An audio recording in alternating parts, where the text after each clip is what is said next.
بەشێکیان بە ڕیشێکی سپی و تەمەنێکی زۆر ئەو کارە ئەنجام دەدەن. هەموو ئەو کارەش لەلایەنەوە خزمەتگوزارانە پێشکەش دەکرێت کە ئەو مافی وەری دەگرن ناکاتەوە زەحمەتی کە لە گەرما و سەرما دەیچێژن.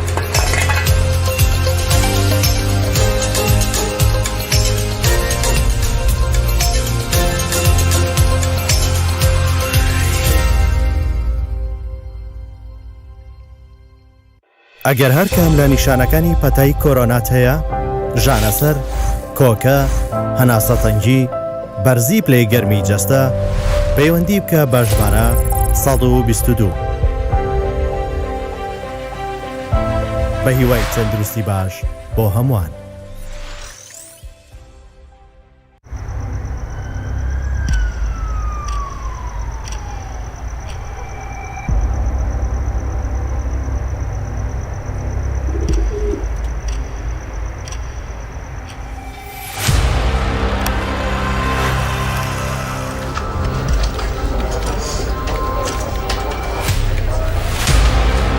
هەتا ڕۆناهەیەک لەسەر زەمینێ بمینیت ئەم دگەل هەوەینە بڕیارماندا هەموو جیهان ڕاستەوخۆ لە چوارچێوەی شاشەیەکدا کۆ بکەینەوە. هەنگاو بە هەنگاو بەرەو پێش دەڕۆین، هەمیشە نوێبوونەوە و تازەگەری لای ئێمە دەبینێت. کەناڵن نوچان گەلەکن لێ ئەم باشترین. کوردستان 24 تاکە کەناڵی هەواڵی 24 کاتژمێر ڕاستەوخۆ لەگەڵتانە.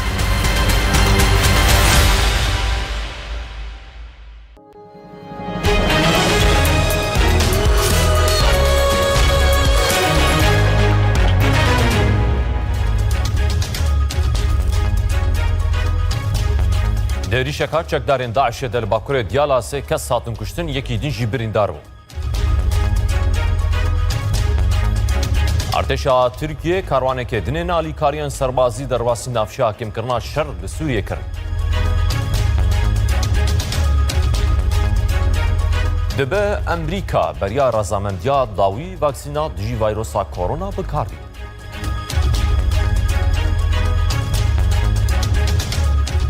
Dem baş geşteka nûçan ji bar pêşkêş dikin.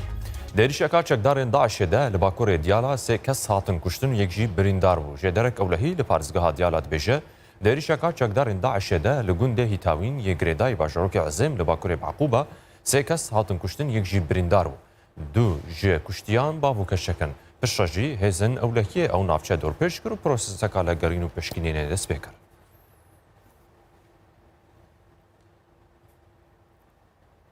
Emîndarê giştî Wezareta Pêşmerge cebariya wir eşkere dike di heft mehên borî de çekdarên Daişê 147 êrişî navçeyên Kurdistanî encam dane, di encam de 605 welatî şehîd bû û birîndar bûne. Cebar ya wir dibêjî jî karê hevbeş hêzên Pêşmerge û Artêşa Iraqê navçeyên Kurdistanî ji bo sînordarkirina tevgera Daişê li wan navçeyan. لەم حەومانگەی کۆتایی ساڵی 2020 بە هەمان شێوە تا ئێستا 147 کردەی تروریستی ئەنجام دراوە، نزیکەی 650 ڕفێنرا و بڵێن شەهید و برینە. لەبەرەوەیە ئێمە کە پرۆسەکە ئەنجام دەین ئەو پرۆسەی کاری هاوبەشی سەربازی لەو ناوچانەی کوردستانی دەرەوەی ئیدارەی هەرێم کە ئێستا جوڵەی داعشی تیا زیاد بووە و هێڵەکەمان لەوێ یەک ئەخەین و ئەنجامی کردە بڵێن سەربازیەکانمان یان پرۆسە سەربازی هاوبەشەکانمان هەر لەو ناوچانە ئەبێت لە نێوان هێزی پێشمەرگە و سوپای عێراق و ناوەندەکانی هەماهەنگیشمان مەسەلەن لە خانەقین و لە کەرکووک و لە مەخمور و لە شاندەکە حکوومەت هەرێما کوردستانی بەشداری دو کۆمیتە ئامادەکردنا بودجەیە سێ ساڵên بێ یا عێراقی دەکە شونکارê Wezareta Plandananê Herêma Kurdistanê Zagresta Daş Kurdistan 24 ragand li ser daxwaza Wezareta Darayê Iraqê şandaka Hikûmeta Herêma Kurdistanê beşdarî di civîneka Komîta Bilinda amadekirina budceya giştî ya Iraqê ji bo sê salên bê de dike got jî di civîna de yan jî di civînan de şanda hikûmetê hewl dide şayîsên dareyên Herêma Kurdistanê di budceya giştiya sê salên bê de bi cih bike. لەسەر داوای وەزارەتی دارایی عێراقی داوەتنامێک بۆ حکوومەتی هەرێمی کوردستان نێراوە کە نوێنەرایەتی خۆیان لەم لیژنە باڵایەیە کە ئامادەسازی بودجەی 3 ساڵەی حکوومەتی عێراقا دایبنن کە لە ساڵی 2021 و دەست پێکات تا ساڵی 2023 لەسەر ئەو داوایە حکوومەتی عێراق نوێنەرایەتیەکان دا بە وەزارەتی پلاندانان و وەزارەتی دارایی هەرێمی کوردستان کە ئێمە بەشدارین لە کۆمەڵە زنجیرە کۆبوونەوەیەکە کە لە ئێستەوە دەکرێت تا کۆتایی مانگی نۆی 2020 لە هەوڵ و تەقەلای ئێمە لە حکوومەتی هەرێمەوەی کە ئێمە بتوانین ئەو پێداویستیانی خۆمان لە ناوم پرۆژە بودجەی 3 ساڵەیە جێبکەیتەوانێ و بێتە پێیپەرێکی دۆکمنتێکی چۆن لە وەسیقەیەکی یاسایی و لە هەمان کاتە مالی. لە عێراقê du komîte ji bo daşina siyaseta giştî tên pêkeanîn ku Wezareta Plandanîn serokatiya wî nadike yek jî ji wan komîteyan jî Komîteya Daştina siyaseta giştiya enerjiyê ye. Bi sporek warê petrolê jî dibêje Herêma Kurdistanê dêrê vebirina kelkeyên petrolê de desalata wî ya timam heye ji ber ku Herêma Kurdistanê ji sala 2017 be xwedî yasaya petrol û gazê ye. لە عێراق دوو لێژنە بۆ داڕشتنی سیاسەتی گشتی پێک دەهێنرێت. وەزارەتی پلاندانان عێراق سەرۆکایەتی ئەو دوو لێژنەیە دەکات. یەکێک لەو لێژنانە لێژنەی داڕشتنی سیاسەتی گشتی و بزەیە کە سیاسەتی گشتی نەوت و غاز دەگرێتەوە. ئەم بابەتەش پەیوەندی بە هەرێمی کوردستانەوە هەیە. پسپۆڕێکی بواری نەوت ڕایدەگەێنێت هەرێمی کوردستان تەواوی دەسەڵاتی بەڕێوەبردننی چێڵگە نەوتیەکانی خۆی هەیە. ئێستا بۆشایکی یاسایی هەیە لە حکوومەتی فدرال دەربارەی نەوت و گاز ئەوەی کە کاری پێدەکرێت تەنها ئەو دوو بەرگەی کە باسمان کرد بەرگەی 112 و 115 لە دەستوری عێراق تەنها کورتێک لەسەر ئەو دوو بەرگەی 112 دەلێ ئەو چێلگە نەوتیەکانی کە ئێستا هەنە بۆی هەیە حکوومەتی فدرالی لەگەڵ حکوومەتی پارێزگاکان و هەرێمەکان بە شەراکەت ئیداری بکەن. بەڵام ئەوی لە هەرێمی کوردستانە چێلگەی تازەیە تازە دۆزراوەتەوە بە ئەرچی چەندین کۆمپانیای جیهانی کە کاریان کردو و چێلگەی تازیان دۆزیتەوە بۆیە ئەو بەرگە نایەنگرتەوە بەڵکو بەرگەی 115 لە دەستور دەیگرتەوە کە دەرێ ئەو چێلگانی کە تازە دۆزراوەتەوە ئەو بەرگە یاسای ناگرتەوە بۆیە هەرێم تەواوی دەسەڵاتی هەیە بۆ بەڕێوەبردننی ئەم چێلگانە. هەرێمی کوردستان لە ساڵی 2007ەوە خاوەن یاسای نەوت و گازە بە پێچەوانەوە عێراق لەو کاتەوە تەنیا ڕەشنووسەکەی ئامادە کردووە و بۆ هۆکاری سیاسیەوە نەکراوە بە یاسا. بەردەوام هەرێمی کوردستانیش داوای لە حکوومەتی عێراق کردووە کە ئاستەنگەکانی بەردەم ئەم یاسایە لا بدات و یاسایەکە دەربچوێنێت.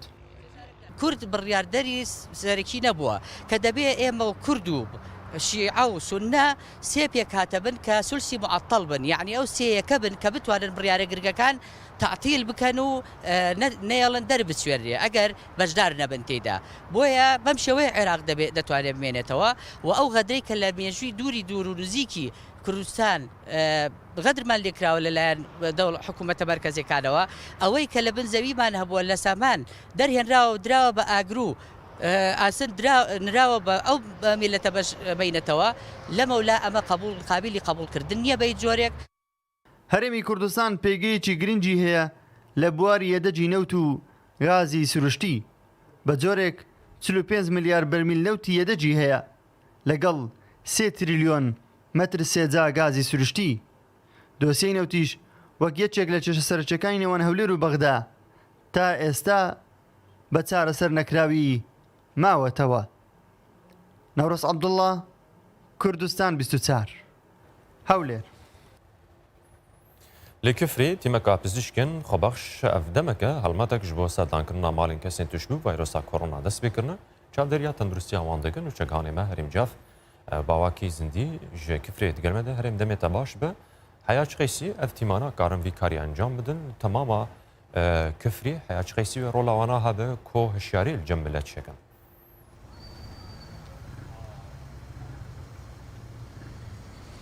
دڵشاد ئەم تیمەی پشتی من کە کەسانی خۆبەخشن و ئەو کەسانن شارەزایان لە بوارەکەدا پەیدا کردووە بە تایبەتیش لە سەرەتای بڵاوبوونەوەی ڤایرۆسی کۆرۆناوە تیمێکیان پێکێناوە چەند کەسێکن ئەم تیمە بە شێوەی خۆبەخش ڕۆژانە ماڵ بە ماڵ بە تایبەتی ئەو خێزانانەی ئەو هاوڵاتیانەی کە تووشی ڤایرۆسەکە بوونە ئەمان دەچن هاوکاری دەکەن ڕێنمایی دەدەنێ و پشکنینی بۆ دەکەن من دەمەوێت خۆیان زیاتر قسە بکەن چونکە ئێستا دۆخەکەمە ماوەی سێ ڕۆژی ڕابردووش لە سنووری ئیداری گەرمیان ڕێژەی توشبووان بەراورد بە هەرسێ پارێزگاکەی دیکەی هەرێمی کوردستان زیاتر بووە بۆی بزانم هەندێک هاکرەکانم لەگەڵ یەکێکە لە ئەندامانی تیمەکە ئەگەر پێم بڵێم تیمەی ئێوە ئیشی چیە زیاتر و شێوازی ئەو پشکنین و ئەو ڕێنمایانە چین کە بە هەڵگرانی ڤایرۆسەکەی ئەدەن.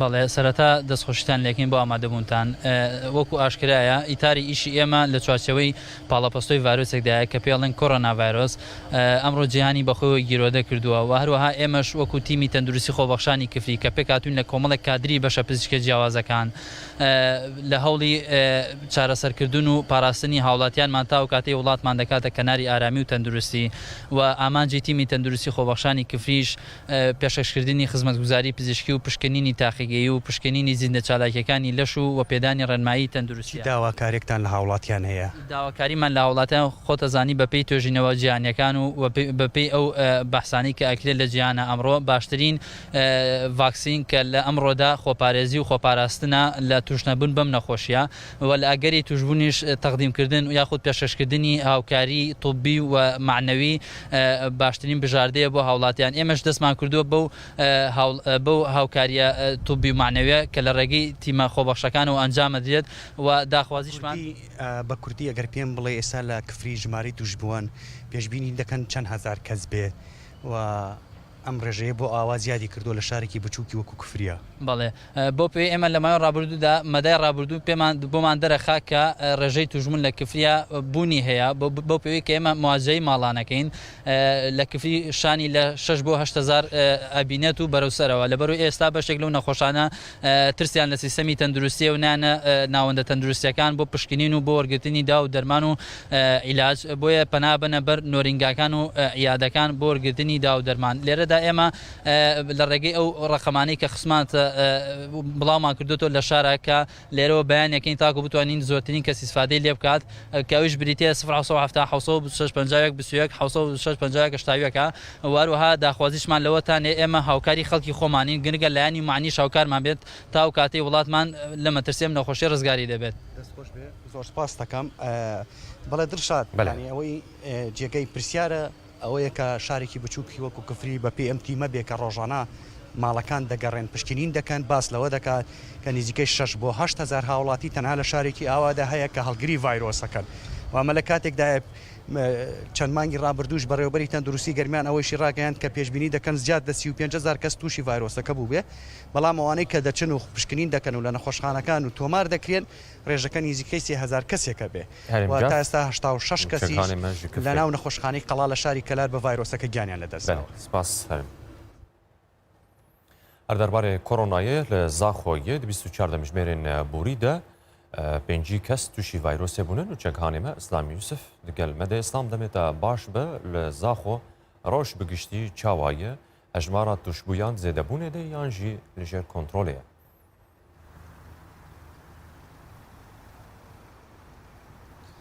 بەرامبەردەمە دەربازبووی ڕەوش نەگەلێکی باشە و هەژمارە توشبوویان ژی ڕۆژ بە ڕۆژێ بەر بزیدەبوونەیە دڵشاد هەلبەتە لێ دەرێژیوەکەتا ئاماژە بکرد ماوەیە 24 دەمژمێرن دەربازبوویدا 5 کەس لە سنووری دەڤرە زاخۆ لە تەخ و کێڕەکێن جدا جدا هەم لە ناوا سەمتەرێ باژێڕێ هەم لە ناوا هەر سێ ناحیەن دەوروبەر تووشی ڤایرۆسی کۆڕۆنا بووینە بەvê چەندێژی هەژمارە توشبوویان لە سنووری دەڤرە زاخۆ 400 کەس جی دەرباز کردینە. هەلبەت تەویک و سازیên حکوومەتە هەرێما کوردستانê astê li gor astê pêdiviyênî di xizmeta welatiyan dane dîsan di dawî pêngava xwe de senterek ji bo vehewandin û lixwegirtina tujbuyên vayrosê korona li sînûrê devera zaxwe hatiye vekirin ku 100 textan li xwe digire û hemî amadekarî hemî pêdiviyên nojdarî pizîşkiyan serdem tê de hatîne dabînkirin bo hindê ku her kesê rewşawî nalebara divêre da bê lixwegirtin û çareserkirin du taqîgehên taybet bi pişkinên vayrosê korona hatîne li darxistin û heyek şwan di nava senterê bajêra Zaxodayiyekê dî li derwaza Nêvdewletiya İbrahîm Xelîl e. Lê weku cihê gazindê ye astê xweparêziyê li gor xwesteka saziyên tenduristiyê li vî bajarê nîne. Gelekî qerebaleğî çê dibe. Gelek kes nexwasim di nava bazarê de û cihên qerebaleq bin pêkariya ڕێنمایان خواپارێزیە دکەن هەر ئەف چەندە ژی بووە کو بووە سەدەم ڕۆژ بە ڕۆژە دڵشاد ئامارێن توێژبووم بە ڤایرۆسی کۆرۆنا لە سنووری دەڤەرازاخۆ زیێدەتر ببن و هەتا کو بە هژمارە ملیۆن ژی 4 کەس دەرباز کردنە لەوە بەvê چەندێژی سازیên تەندروستیê zenga metirsidar lê din û cardî daxwazê ji welatiya dikin ku xwe biparêzin ji ber ku roj bi rojê amar ber bi helkişan û zêdebûnê li vî bajêrê. İslam Yusuf çekhanê me ji Zaxoyê dimerim. Her derbarê koronayê li dihokên û çekhanê me Mesud Mihemed tevlîmet bi bawakî zindî. Mesud demê te baş be. Rewşa dihokê ji aliyê tuşbûyên vayrosa korona çawaye kesên tuşbû rewşa tenduristiya wana çawên ha li dihokê bi gişî çend kes rewşa wana zehmet e. بله ادامه باش بتن دیار کروج برو جرجات هجبون سنور پارزگاه دو کت بلند بونه دانیت ما 24 جمله دار باز بیدا 240 کس توج بینه کو و رجا که هری زوره جبر ویجانی روزانه یعنی قربالغیه که زور سر نخوشخانه تایبات به انجام دادن پشکنینا و درست بیتن ادید ویدا میدانی هر کسی که سریویجی بشیتن یا نخوشیه که دیجی هبیتن خازیتن پشکنینا که تایبات به کرونا وبکتن جبر فرین روزانه بسیاره گلک هتا کردن اگر هاتو کسی که ویا بخواب چیتن پشکنینا کرونا وبکتن شواز پروچونه پروسیا چاهش بر و مقصد و نخوشخانه کی نخوشخانه کاوین کو کویت ناف سنتر باجره دو که دول وری پشکنین تنا کردن میوانه که من هیاجید گل من دا کاغ غای پراشیت رو بر کارگریا نخوشخانه کاوین گل من دا کاغ غای اگر به بحث کی اگر ولاتیه کی ویتن پشکنینا کرونا وبکتن پروسیا انجام دادن و پشکنینه چاوه کم جار دشکت اول جاب خیر بین سر چاوم بین اول جار نظام مادت دل او كيبيتن او بشتيانجي دي مبركنا داف دكتور شي فاميلا مستشفى ده دكتور بشكنيني بود كاتن اگر محتاجي فعلا محتاجي بشكنيني بيدي بشكنيني بو كاين اگر محتاج ني مثلا محتاج علاج تك بيدي علاج ديني ما يعني یک همین جار اگر کسی کی ویتن دید سردان نخوشخانه کاتن بلد نافيدتن سندون استدون نظام ده تلفير نافيدتن ولكن في البريد نافيدتن بله حوالي كده دكتوري كان دكتور عصب او شيء دمينه تبع او كاسي کو پشکنین بود تاکرن بوکیت تاکرن چه نشان دار خودي اف نشانه دكتور اشكالي باشتباه له بعدن بوان ده تاکرن يعني مرس نينه هر کسی که وتفر پشکنین بود تاکرن خودنا هر يعني افي نشانك هبي افي نشانك اشتكي هبي دكتور شو اشتكاء له بعدن شنيكه دكتور فحسبه ونستن اگر هاتو کسی که نشان الدف به نقطه دف دکتوری گمان سر بیت هر یک سر پشکنین بود تاکرن جوانه بود دانا نه مجال راسا بشکنین بود تاکرن شو مجال ثانيه روزانه يعني الفينا خوشخانه هوا کو طيبات انجام دادن پشکنینا و رجاک و زوری خلقی قربالغی الفری پیدا بیتن تشانت وده چند پشکنینا بکن و روزانه چند سردانی کار قصد برید خودت اگر قضیه صاحبی تقریبا 350 صاحب قلت كده باش لا 150 پشکنینا بلکه 150 برید بله روزانه زیاتری 300 کسا قصد برید طبعا باجي ما ترسي پیدا ما کرد قربالغی کو زور سر خودي حياه بس ما نظام تاعك ديال الفيري مثلا باليرينيت بين بيتركتا ومخارجها عصب يعني غرفه خالي ودي فركنا مرحله غرفه دوي غرفه دي فرات كاين شي مرحله دكتوري ده سي مرحله معناها او قربالغي كل فيري البردرو كي جدار واجي تشد بتن هين وكو ريفبريا كارجيريا ونا خوشخانه و چه دخوازك شولاتيا طيبتي بقصه فيريت خودي مقلك يعني هوار كري وشو كدم هوار كدي رجع عن بيچك خولك دير كان وقت راوستان بس كز اهتمامنا تقسيمه حقيقه زور باش طيب تصمم يعني الفيري كارماند تندرستي كارماند تو توش بوينا بلا قالك ما تشبينها يعني تقريبا ما قالك لي تشبين اكشبونه بري مخبري هيبك ما بناخذش تصفاز داك مزور قلب خير يا مرحبا بله وكو ريفبري كارجيريا ونا خوشخانه جام جاب بكري هر کسی که وتن ويت قصد غير بكاتنو ان بشكنين بكاتن بخوب بشكنين طيبات كورونا فا الدكتور الفيري اماديا دي ساكاتا اگر هاتو نشان گمال کریل دافبن پشتینگ در تروانا کردن بو انجام دادن پشکنین یعنی شوازه پروچونا پشکنین و انجام دادن وی شوازه نو که بحث کردیم مسعود محمد نوشگهان مش دهوکت مرب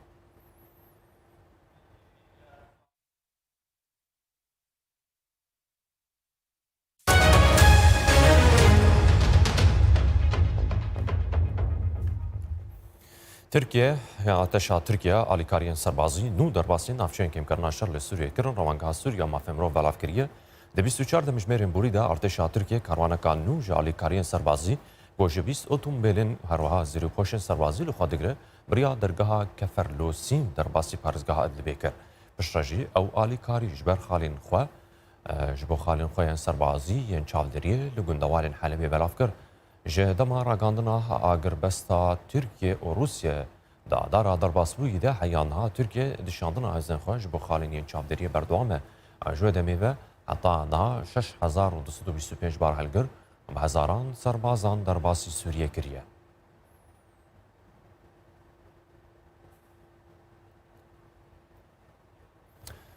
سەرۆکوەزیرە ئیسرائیلە بنیامین نێتنیاهو ئاشکرا کرد و هەژمارەکە زێدە یا وڵاتانیان عەرەبی و ئیسلامی هەنە بنهێنی و نەپەنی دانوستاندنان دگەل وانا دکن و دخوازن پەیوەندیان دگەل ئیسرائیلە نۆرمال بکەن. ئاخافتنên سەرۆکوەزیرە ئیسرائیلە دەمێکێدەیە گۆ هەوڵەکە دیپلۆماسیە مەزن دەست پێ کردیە ji بۆ نۆرمالکردنا پەیوەندیان دگەل وی وڵاتی. زۆر گفتوگۆی دیکەی شارا و نهێنیمان لەگەڵ سەرکردەی وڵاتانی عەرەبی و موسڵمان هەیە کە بەڕاستی دەیانەوێت دان بە ئیسرائیل و ئاساییکردنەوەی پەیوەندیەکانی وڵاتەکانیان لەگەڵ دەوڵەتی ئیسرائیلدا بنێن. هەر دەربارەی بەهێنەدانا پەرلەمێنتا کوردستانی گۆ ئیرۆ بەداوی دەبێ بریارە سبەرڕۆشتنیا دەستپێکێ وەرە دارخستن و چەندکانێمە هۆشمان سادق ji هەولێرێ دگەلمەدێ هۆشمان دەمێتە باش بە بریارە سبێ پەرلەمێنت دەست پێ بکە گەرەک vekirina rûniştinan biçe awayî be dê çi ecindê wan naçine. دڵشادەم کاتت باش دوای ئەوەی کەوا بەپێی پێڕەوی ناوخۆی پەرلەمانی کوردستان پەرلەمان پشوەکانی هاوینی ڕاگەیان پێشتر بەهۆی کۆمەڵێک پرۆژەوە پشووی هاوینەی کورد کردەوە وەرزی بەهارەی درێژ کردەوە ماوەی مانگێک لە پشووی هاوینەدا بوون. ئەمڕۆ پشووی هاوینە کۆتایدەی دەست دەکەن بە وەرزی یاسادانان کە بە وەرزی پاییزە ناسراوە لە خولی پێنجەمی ساڵی دووەمی بڵێن پەرلەمانی کوردستان. سبەی بڵێن پەرلەمانی کوردستان دەست بە دانیشتەکانی خۆی دەکاتەوە ئەمڕۆژ دەستەی سەرۆکایەتی پەرلەمانی کوردستان بانگێشتنامە بۆ سەرجەم پەرلەمانتاران دەنێرێت پێدەچێت کە کۆمەڵێک پرۆژۆ پێشنیاز دەبێت کە خوێندنەوەی یەکەم دۆمیان بۆ بکرێت بیخەنە بەرنامەی کارەوە بۆی کەوا سبەی لەگەڵ دەستپێکردنی وەرزی پاییزە یا وەرزی نوێی یاسادانان کۆمەڵێک پرۆژۆ پێشنیازی یاسا خوێندنەوەی یەکەم و دۆمیان بۆ بکرێت. پێی پەیڕەوی ناخۆی پەرلەمانی کوردستان لەگەڵەوەی کەوا سبەی دەست بە دانیشتەکانی پەرلەمانی کوردستان کراوە ماوەی مانگێک لە بەردەم سەرجەم پەرلەمانتاران فراکسیۆنەکان و حکوومەتی هەرێمی کوردستان دەبێت بۆی کەوا کۆمەڵێک پێشنیاز و پرۆژە یاسا بۆ دەستەی سەرۆکاتی پەرلەمانی کوردستان بنێرن لەو ماوەی کە لە بەردەمیانە خوێندنەوە یەکەم و دۆم و سێمیان بۆ بکرێت. چاوەڕە دەکرێت کۆمەڵێک پرۆژۆ پێشنیازی نوێ لە هەملایەن حکوومەتی هەرێمی کوردستانەوە هەمیش لەلایەن فراکسیۆنەکانەوە بۆ دەستەی سەرۆکاتی پەرلەمانی کوردستان بنێرێت. کۆمەڵێک پرۆژۆ پێشنیازی یاساش پێشتر خوێندنەوەی یەکەمیان بۆ کراوە خوێندنەوەی دۆمیان بۆ کراوە دەبێت لەم وەرزەدا بڵین بخرێنە دەنگدانەوە یەک لەوانە پرۆژە یاسای ماف و ئەرکی نەخۆش ئەمە خوێندنەوەی لە خوێندنەوەی دووەمی بۆ دەکرێت بڕیارە لەم دوای ئەمەفتەیە پەرلەمانی کوردستان خوێندنەوەی یەکەم و دۆمی بۆ بکات و بۆی کەوا بتوانن بیخەنە دەنگدانەوە بۆ کۆمەڵێک پێشنیازی دیکەشەیە کە تایبەتن بە پەرلەمانی کوردستان و حکوومەتی هەرێمی کوردستانیش لە بەرنامەیدا کۆمەڵێک پرۆژۆ پێشنیازیان بۆ بنێرە یەک لەوانە بابەتی هەموار یاسای وەبەرێنان یاسای وەزارەتی پەروەردە کۆمەڵێک هەن ئەمانە پێویستیان بە هەموارکردنەوەیە دەنێرێن چاوەڕێ دەکرێت دوای کۆبوونەوەی دەستەی سەرۆکاتی پەرلەمانی کوردستان لەگەڵ سەرۆک فراکسیۆنەکان کە لە نزیکان دەکرێت بۆی کەوا بەرنامەی کاردانێن و بەرنامەی کارەکانی ئەم وەرزەی خولی یاسادانانی پەرلەمانی کوردستان دابنێن و ڕێبکەون لەسەر بەرنامەی کار ئەو پێشنیاز و پرۆژانەی کە هەیە ئامادە دەکرێن بۆی کەوا بخرێنە دەنگدانەوە چاوەڕانی ئەوە دەکەین کەوا کەمێکی دیکە هەوڵ دەدرێت کەوا لەلایەن دەستەی سەرۆکاتی پەرلەمانی کوردستانەوە ئەولەویەتی ئەو کارانە ئاشکرا بکرێت کەوا لەم وەرزەی یاساداناندا کاری لەسەر دەکەن من ئەگەڕێمە لایەوە تا زانیاری تازە هەبوو گفتوگۆی لەسەر دەکەین. هەشمان سادق نوچەکانێمە ji هەولێرێ. دەبێ ئەمریکا بەریا ڕەزامەندیا داوی ڤاکسینە دژی ڤایرۆسا کۆڕۆنا بەکاربینە. ڕێڤەبەرەیە خواردن و دەرمانە لە ئەمریکا ستیڤن هان ئەشکەرە کرد کۆ دەبێ پشتگیرێدان بوان ئاماران ئەنگۆ لەبەردەستن دەستپێکێ ڤاکسینە دژی کۆڕۆنا ji بۆ گروپێکی دیارکری بکاربینن پشتەژی ji بۆ بکارانینا گشتی بەردەست ببە. هان دەبێژە هەیانها تو میکانیزمێک ji بۆ ڕەزامەندیدان لەسەر بکارانینا ڤاکسینە دژی ڤایرۆسا کۆڕۆنا نەهاتی دانین ئەو پشت بە ئاماران گرێ دەدن ji بۆ دانینا نەخشەریە بکارانین و بەرهەمانینا ڤاکسینە دژی کۆڕۆنا.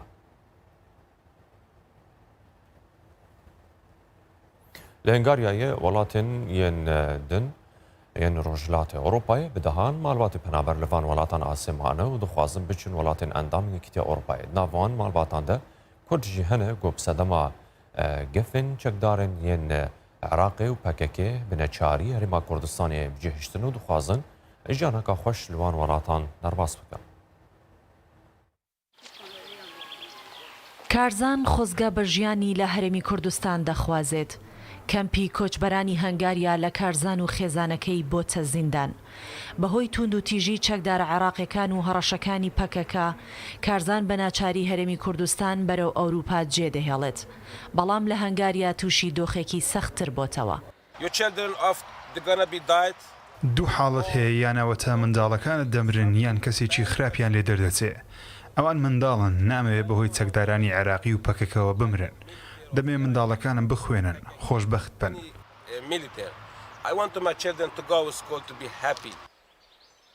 دوای بڕیارەکەی دادگای باڵای یەکێتی ئەوروپا بۆ داخستنی سنوورەکانی وڵاتانی یەکێتی ئەوروپا بەڕووی کۆچبەراندا هەنگاریا سنوورەکانی تەلبەند کرد بۆ ئەوەی ڕێگری لە هاتنی کۆچبەران بکات.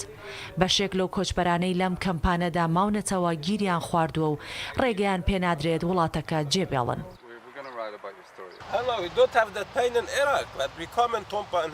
ئەوەندەی لێرە ڕوبەڕووی کێشە بوومەتەوە لە وڵاتەکەم نەمبوو لە هەنگاریا بە شێوەیەکی خراپ هەڵسکۆتمان لەگەڵدا دەکرێت. گاڵتە جاریە زۆر بە ڕێزەوە ڕەفتار دەکەین بەڵام خەڵکی ناوچەکە بە بێڕێزی هەڵسکۆتمان لەگەڵ دەکەن. تەنیا دەمەوێت بزانم بۆچی دەبێت لێرە بین بۆچی منداڵەکانم لە زینداندا بن. دەمەوێت ڕوو لە وڵاتێک بکەم کە ڕێز لە مرۆڤایەتی بگرێ وڵاتێک کە هاوشەوی مرۆڤەکانی دیکە مافی ژیانمان پێ بدە. سەرەڕای ئەوەی سنوورەکان لە سربیاوە بەرەو هەنگاریا زۆر توندن و داخراون هێشتا کۆچبەران ئەو ڕێگا مەترسیدارانە دەگرنە بەر بۆ ژیانێکی باشتر و ئاسوودەتر. بەڵام هێزە ئەمنیەکانی ئەو وڵاتانە بە توندی ڕوبەڕوویان دەبنەوە.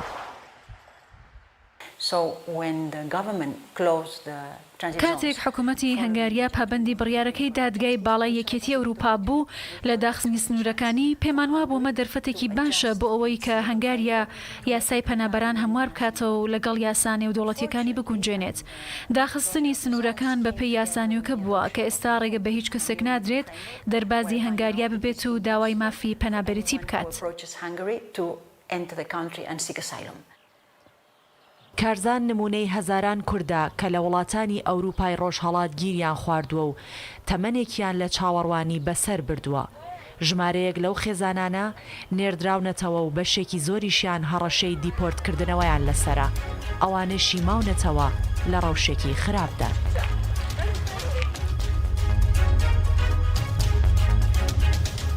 هێشتەکان و چا مەژوار پێشکەش کرد ببینن خێرە پەشێدە.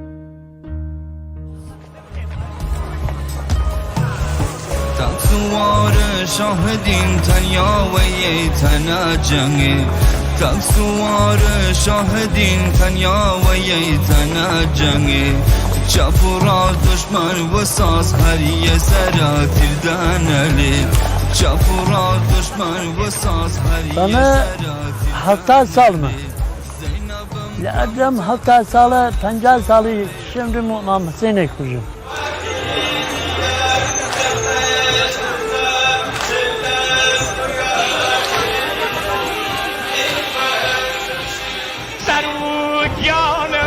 قربانت سروگیانم و قربانت درو دیدم پریشانه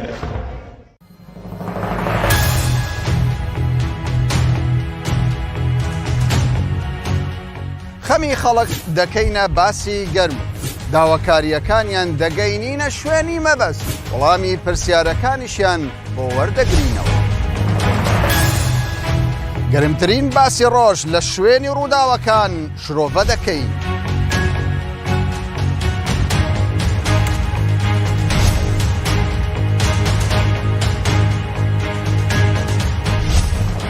لە هەر شوێنێک باسێکی پەیوەندیدار بەتەوە هەبێت دەیکەینە باسی گەرمی ڕۆژ.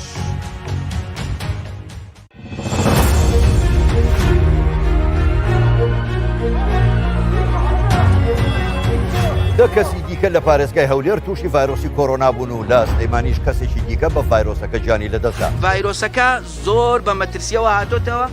ئێستا هەموو ئەو حاڵەتانەی لە هەولێر هەن نیشانەیان پێوە دیارە، بەشێکی زۆریان لەسەر ئۆکسزینن، ژیانیان زۆر لە مەترسیدایە. بەداخەوە دۆخەکان بەرەو خراپتر دەچن. ئەگەر لەم پێ بڕۆین و بە مۆزعە بڕۆین ئەوان خۆیان نەپارێزن هەبێ خەڵک ماڵەکانیان بکەن بەرە خۆشخانە.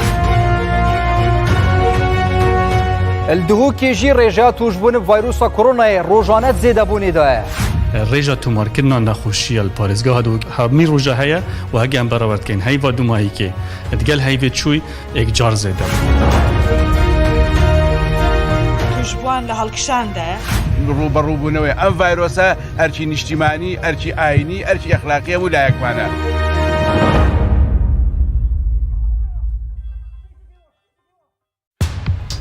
دگەل هەوا بەرنامەیەکە بەحسا ژیانە خێزانی و جڤاکی دکە. بە هەڤرا کارکردن، حەزکردنا دنیڤ بەرە هەوە، پرسگرێکێن دکەون ناوە ژیانە هەوە و چاوانیا ڕوبڕووبوونا وان پرسگرێکان. ئەمێ بەحەز بکەن. ji bo siba rojeke ciwantir, çawaniya avakirina jiyaneke baştir. Di bernameya digelwer em ê bi hevra çend pirsên giring guftûgû bikin. Hûn jî guhdariya me bikin li Radiyo Kurdistan Bistiçar.